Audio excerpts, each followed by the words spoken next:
오늘 저는 복음의 위력 앞에서 그런 제목입니다. 복음의 위력 앞에서 복음이 얼마나 능력이 있나 하는 이야기입니다. 타임머신이 있다면 타고서 2000년 전으로 돌아가 볼까요? 고린도로 말입니다. 만약 사람들이 돈을 많이 소유하고 있고 시간도 있고 삶의 여유가 있다면 어떻게 할까요? 사람들은 즐거움을 찾아서 떠나갈 것입니다.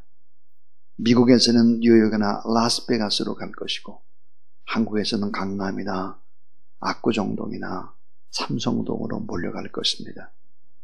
환락의 도시, 즐거움과 환상을 이루는 곳, 세상적인 낭만과 로맨스와 끝없는 유혹이 있는 그곳이 바로 고린도였습니다.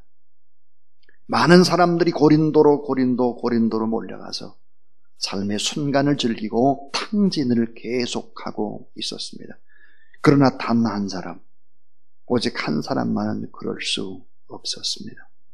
그의 모습은 찌들고 남루한 모습이었지만 그의 심장은 뜨거운 감격에 불과 그 눈은 빛을 밝히며 그의 눈에는 눈물이 흐르고 있었습니다.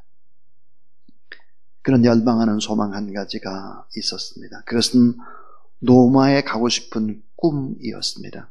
세계의 수도 로마에 가서 복음을 전하고 싶었던 것입니다. 가고 싶은 땅 로마, 유난히도 푸른 지중해를 바라보며 건너편에 있는 그 로마까지 가기를 수없이 기도해 왔습니다. 그러나 가고 싶지만 갈 수 없고 보고 싶지만 볼 수 없는 사람들, 전하고 싶으나 사랑을 전할 수 없는 처지였습니다. 안타까운 마음으로 그의 간절한 바람과 주님의 간절한 사랑을 더디오라는 동역자를 불러서 성령이 역사하는 대로 바울의 말을 대필하게 했습니다. 많은 사람들이 흥청대던 고린도에서 분열과 아픔에 상처가 많은 도시, 타락과 사치와 방종으로 어둠에 짓눌린 도시 고린도, 그곳에서 세상의 탕류를 단신으로 막으면서 세속을 거부하며 복음을 편지로 써야 했습니다. 전도 여행 중 심신이 지쳐 있을 그때 겨울을 맞았습니다. 가난한 전도자 바울은 고린도의 허름한 객실에서 성령의 불빛 아래서 장엄한 편지를 써 내려갔습니다. 3개월간 눈이 좋지 않은 바울은 입으로 말하고 데어데어는 한 땀 한 땀 받아 적었습니다. 이렇게 기록이 끝나자 여집사 베베의 손에 들려서 로마에 있는 교회에 보낸 편지였습니다. 이 편지는 훗날 로마서로 불리워지면서 수많은 교회의 부흥과 영적 대각성을 불러일으켰습니다. 이 책은 영적 핵폭탄 같은 일을 하고야 말았습니다. 자, 로마서 어떤 배경으로 어떻게 쓰여졌는가 하는 얘기를 요약해 보았습니다. 이 로마서는 기독교 신학의 기반을 이루는 말씀이죠. 율법으로부터 예수 그리스도 안에서 참 해방과 참 자유와 참 승리를 얻는 길이 무엇인가를 로마서는 우리에게 제시하고 있습니다. 가장 신학적인 복음서이기도 하죠. 이신칭의의 복음을 밝히고 있는 책으로 신약 성경의 중추적인 위치를 점유하고 있습니다. 사도 바울이 일평생 전한 복음의 요약본입니다. 한 번도 만난 적이 없는 사람들에게 평생 전한 복음을 체계 있게 아주 쉽게 요약한 것이죠. 이 로마서는 교회 갱신의 책입니다. 교회가 어둠의 길을 헤매고 있을 때 로마서는 갱신과 개혁을 통해서 교회를 다시 세우는 역할들을 감당했습니다. 이 로마서는 예수 그리스도를 변증적으로 설명하고 신학화한 책입니다. 복음적 교리와 복음적 생활의 교본이고 하나님의 의가 인간을 어떻게 변화시키고 이 사회를 어떻게 개혁시켜 나가는지를 보여주는 능력의 책입니다. 그래서 하나님의 의라는 단어가 36번이나 반복되고 있습니다. 칼 아담스라고 하는 사람은 로마서는 영적인 혁명을 일으킨 폭탄이었다 그랬습니다. 이 로마서는 십자가, 신학, 하나님의 죄 용서와 칭의를 위한 예수 그리스도의 속죄의 죽음, 십자가에 나타난 하나님의 의, 그 의가 우리에게 전가되는 복음에 관한 이야기입니다. 그래서 믿음의 능력과 하나님의 무고한 사랑을 성령 안에서 보여주는 이런 진리의 말씀이 바로 로마서입니다.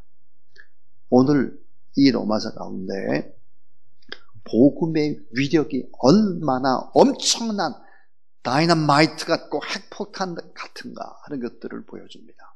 이 복음의 위력, 그것은 무엇일까 하는 것입니다. 저는 대학 2학년을 마치고 깊은 고민에 빠졌습니다. 그것은 내가 어떻게 인생을 살아가야 할까 하는 고민입니다. 일주일에 광주 기도원을 7번을 다닐 정도로 그렇게 간절한 기도였습니다. 제가 하나님께 이런 질문을 드렸습니다. 하나님, 제가 이 땅 살아가는 동안에 가장 위대한 일을 하고 싶습니다. 가장 소중한 일을 하고 싶습니다. 사람들을 행복하게 만드는 그 일을 하고 싶습니다. 지금 당장 사람들에게 아주 시급하게 필요한 그 일을 제가 하고 싶습니다. 그 일이 무엇입니까? 그 일을 위해서 저는 인생을 바치겠습니다. 이렇게 하나님 앞에 기도했을 때 그 대답은 복음이었습니다. 인생에서 가장 소중한 것 복음, 사람들에게 가장 필요한 것 복음, 또 가장 위대하고 사람을 또 변화시키고, 그리고 지금 당장 시급하게 지금 필요한 것, 근데 그것은 영원한 것, 복음이었습니다. 그래서 이 복음을 위해서 내가 인생을 살아야 되겠구나, 그러기 위해서는 목사가 되어야 되겠구나. 그래서 대학 2학년을 마치고 난 다음부터는 제 인생의 진도가 바뀌게 된 것입니다. 인생에서 가장 소중한 것, 가장 위대한 것, 이 복음을 붙들지 않게 되면 인생은 허무한 인생을 속절없이 살게 된다 하는 것을 저는 깨달은 것입니다. 이 복음과 관계없이 살아가는 인생은 불행한 것이죠. 그러니까 열심히 최선을 다해서 사는 것보다 훨씬 더 중요한 것이 뭘까 그러면 바른 목적입니다. 이 목적은 인생의 방향이죠. 올바른 방향. 자, 인생의 목적과 또 이 방향과 이 비전과 철학과 이 모든 것들은 다 가는 길이 같습니다. 열심히 사는 것보다 더 중요한 것, 공부를 많이 하고 물질을 많이 소유하고 높은 권력을 얻는 것보다 훨씬 더 중요한 그것은 진리가 앞서야 한다라고 하는 것이었습니다. 사도 바울은 고린도서 9장 16절에서 이렇게 말을 합니다. 내가 복음을 전할지라도 자랑할 것이 없으면 내가 부득불할 일입니다. 만일 복음을 전하지 아니하면 내게 화가 있을 것이미로다 그랬습니다. 내가 복음을 위하여 모든 것을 행함은 복음에 참여하고자 함이라. 그래서 이 복음의 인생은 바울이 걸은 것입니다. 왜 그럴까 하는 거예요. 복음의 위력 때문입니다. 그 복음의 위력은 오늘 성경 본문 속에서 4가지로 요약을 하고 있습니다. 이 4가지를 잘 기억하시면 참 좋겠습니다. 첫 번째입니다. 첫 번째는 이 복음은 이 세상에서 가장 값이 비싼 공짜입니다. 자, 복음은 이 세상에서 가장 값이 비싸요. 최고로 비싸요. 그런데 공짜예요.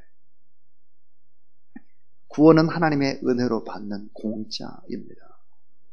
은혜를 뜻하는 카리스라고 하는 이 헬라어는 무상의 선물, 엄청나게 귀한 것을 공짜로 받다. 그것이 바로 은혜입니다. 가장 귀한 것인데 값 없이 내게 주어진 공짜입니다. 하나님께서는 구원의 은혜를 우리에게 거저 주셨죠. 그런데 원래 구원이 원래 값이 없기 때문에 가치가 없는 것이 아니에요. 값 없이 주어졌다고 할지라도 이 구원이라고 하는 것은 최고의 값을 지불한 것입니다. 하나님이 자기 아들 예수 그리스도를 십자가에 못 박는 그 엄청난 값, 예수 그리스도가 자기의 몸을 십자가에 못 박고 우리의 죄의 값을 대신 치르신 엄청난 값, 너무너무 귀중하고 값이 너무 크기 때문에 값을 치를 수가 없어요. 그래서 공짜입니다. 하나님 아버지가 지불한 사랑의 값, 그 값을 따질 수가 없습니다.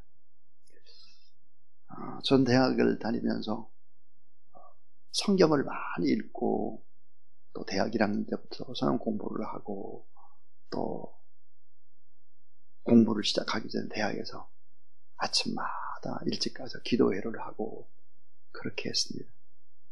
근데 성경에 많은 말씀 가운데 저를 꽉 붙잡는 네마의 말씀이 있었습니다. 내게 주시는 하나님의 말씀.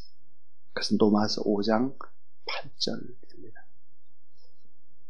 우리가 아직 죄인 되었을 때 그리스도께서 우리를 위해 죽으심으로 하나님께서 우리에 대한 자기의 사랑을 확증하셨느니라.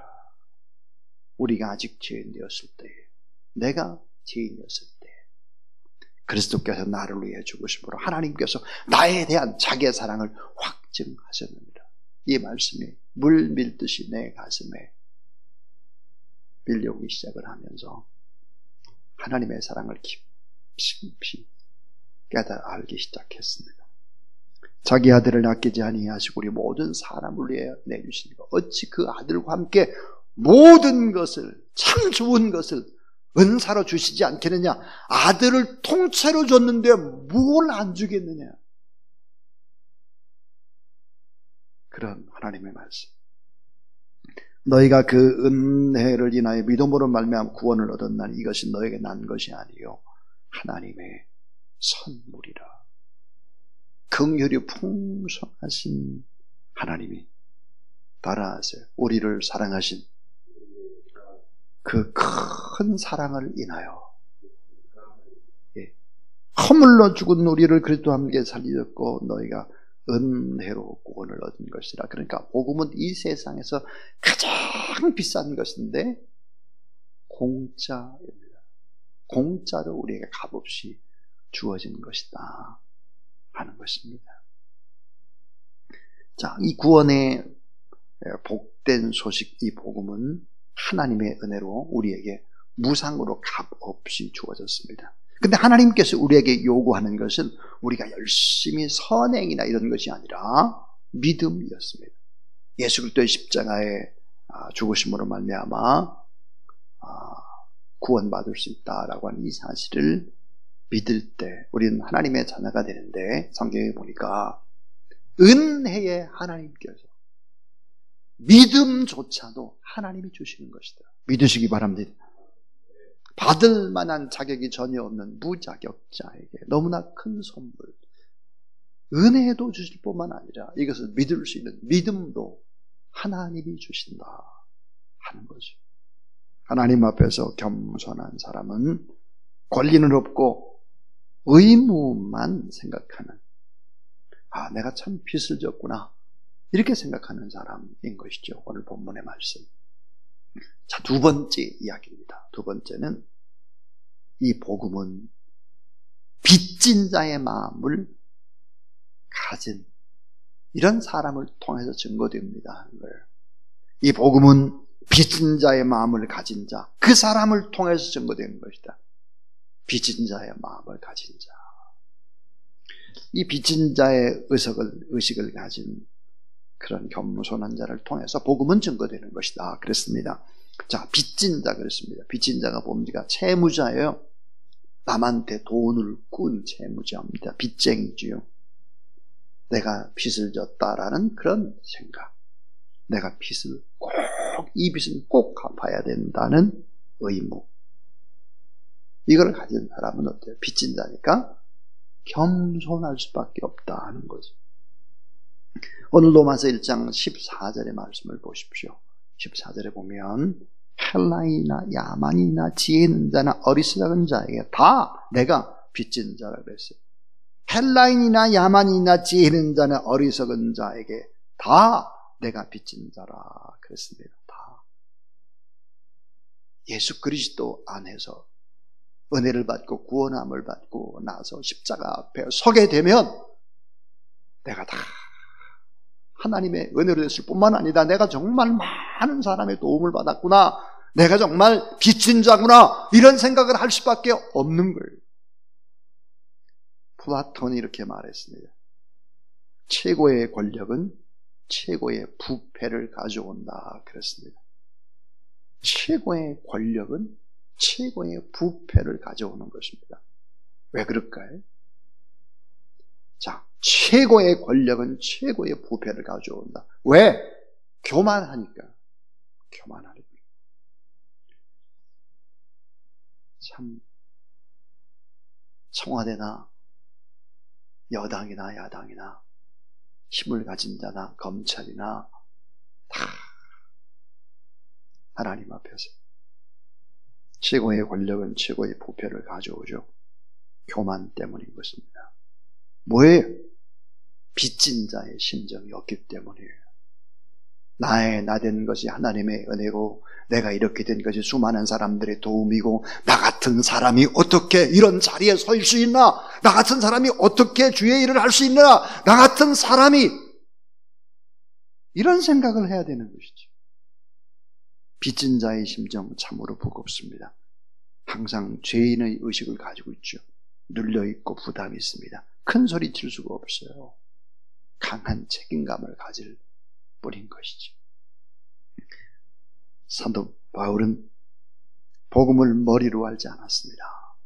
가슴으로 알았죠. 인격적 만남으로 주님을 만나고, 그리고 눈으로 보았고 귀로 들었고 손으로 만졌고 인격적으로 예수 그리스도를 만남으로 그의 인생은 바뀌게 된 것이죠. 그래서 복음의 빚진 자가 된 것입니다. 눌린 마음, 강한 의무감, 매이는 마음, 복음을 증거하지 않으면 내가 화를 당할 것 같아요. 이 빚을 갚아내지 않으면 내가 화를 당할 것 같다, 이런 생각을 가진 것이죠.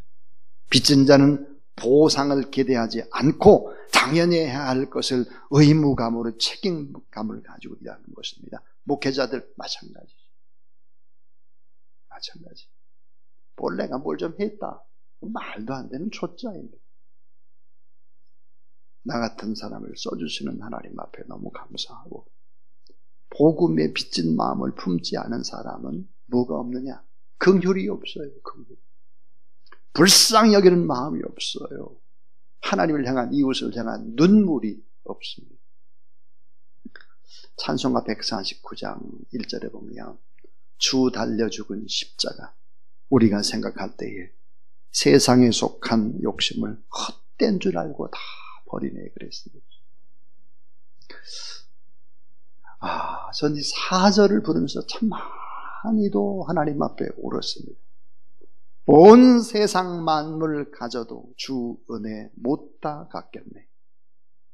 놀라운 사랑 받은 나 몸으로 재물 삼겠네. 하나님, 제가 지식도 지혜도 다 아무것도 없는데 한 가지는 할 수 있겠습니다. 한 가지. 내가 몸은 통째로 드리겠습니다. 게으르지 않겠습니다. 몸으로 제가 재물을 삼겠습니다. 참 수없이 불렀던 찬양이죠. 빚진 자는 권리는 없고 의무만을 생각합니다.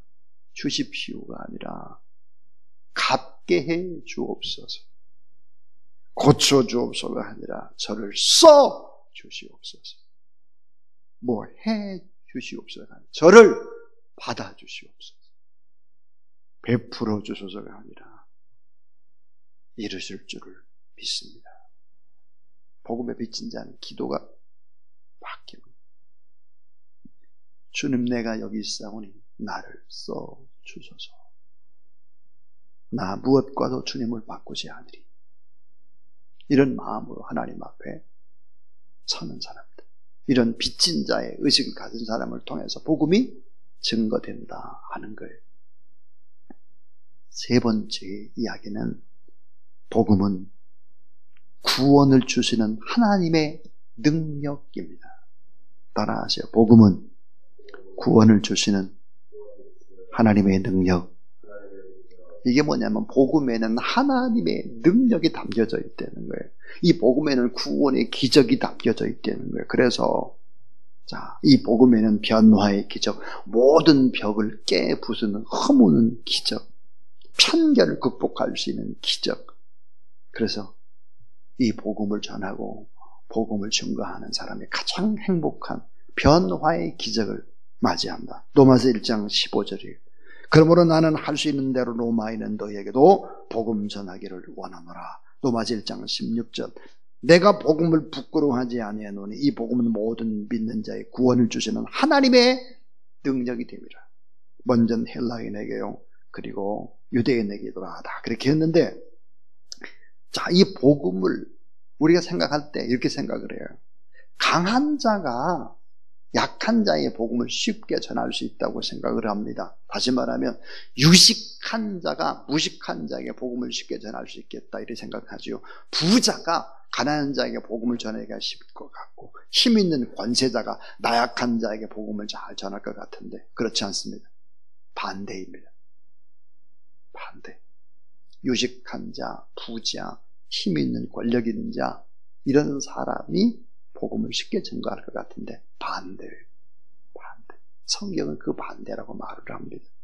형제들아, 너희를 부르심을 보라. 육체를 따라 지혜는 자가 많지 아니하도다. 능한 자가 많지 아니하며 문볼 좋은 자가 많지 않도다. 그러나 하나님께서 세상에 미련한 것들을 택하사 지혜 있는 자들을 부끄럽게 하려 하시고, 세상에 약한 것들을 택하사 강한 것들을 부끄럽게 하려 하시며, 하나님께서 세상에 천한 것들과 멸시받는 것들과 없는 것들을 택하사 있는 것들을 폐하려 하시나니 그렇습니다. 결국은 유대의 문화와 로마의 문화를 비교하면 게임이 안 되죠. 로마야 뭐 얼마나 힘이 있습니까?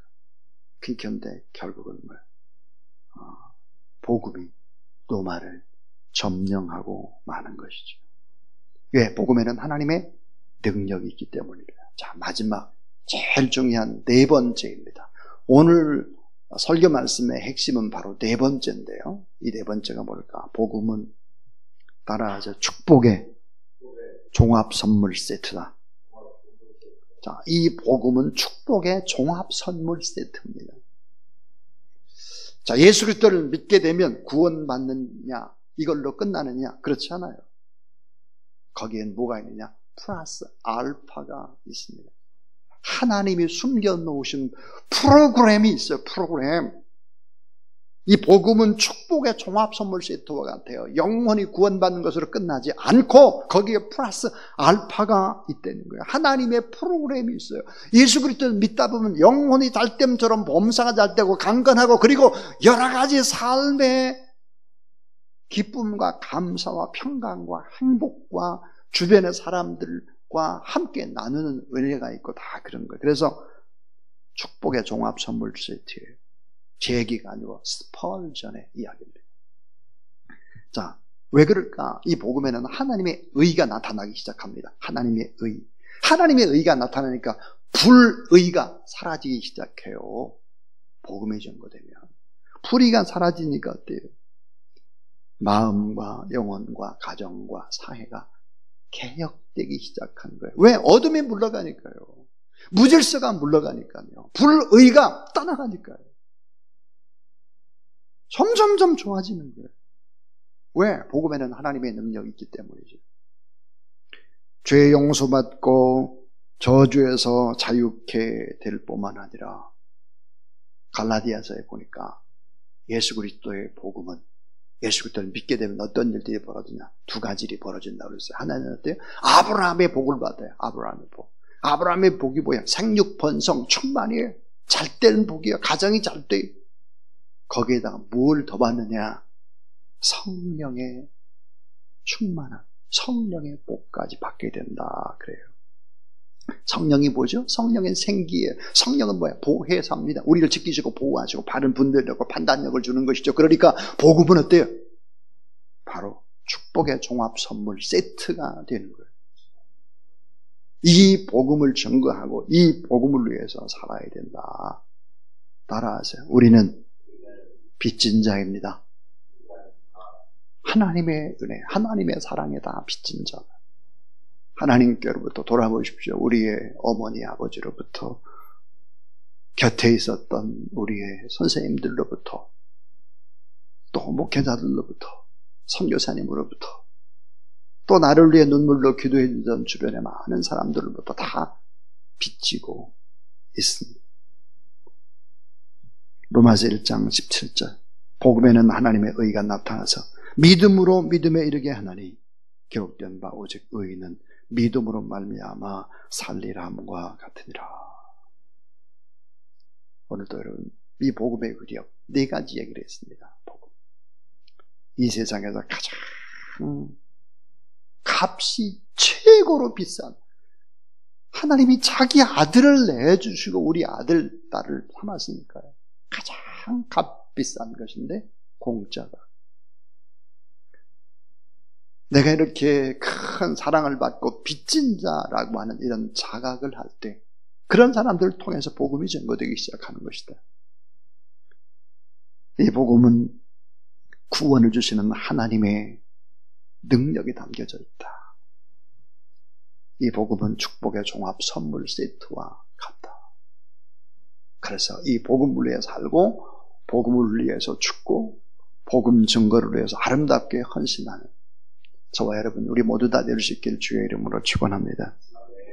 많은 사람들이 코로나 바이러스 이후 코로나19가 문제라고 말을 합니다. 근데 저는 어젯밤에 기도를 하면서 결코 그렇지 않다는 것을 깨달았습니다. 코로나 바이러스 이후의 문제가 아니고요. 지금입니다. 지금. 여러분 꼭 기억하십시오. 코로나 바이러스 이후가 달라지는 것이 아니에요. 지금 하나님 앞에 예배드리지 않고 지금 깨어있지 않고 지금 빚진 자로 복음을 증거하지 않으면 우리는 힘들어지게 될 것입니다. 코로나 바이러스 이후가 아니에요. 지금. 그래서 오늘 새벽에 이전에 나와서 예배드리는 여러분, 또 교회에서 영상으로 예배드리는 여러분, 다 지금 이 복음의 위력 앞에서 하나님 앞에 다시 기도하고 복음을 증거하는 일에 힘쓰는 저와 여러분 우리 모두 다 될 수 있길 주의 이름으로 축원합니다. 이제는 가장 저주와 고난의 십자가 위에서 우리 대신 구속의 사역을 완성하신 구주 예수 그리스도의 무한하신 은혜와 자기 아들 예수 그리스도까지 내어주시고 우리를 하나님의 자녀로 삼으신 그 놀라우신 사랑과 이 땅 참 혼란과 무질서와 불법이 난무하는 암흑과 같은 이 세상 속에서도 늘 빛되게 살아가도록 우리에게 새 힘 주시고 보혜사로 지키시고 인도하시는 성령 하나님의 역사가 새벽을 깨워 예배하는 모든 하나님의 종들 머리 위에 이제부터 영원토록 함께하옵시기를 간절히 축원하옵나이다. 아멘.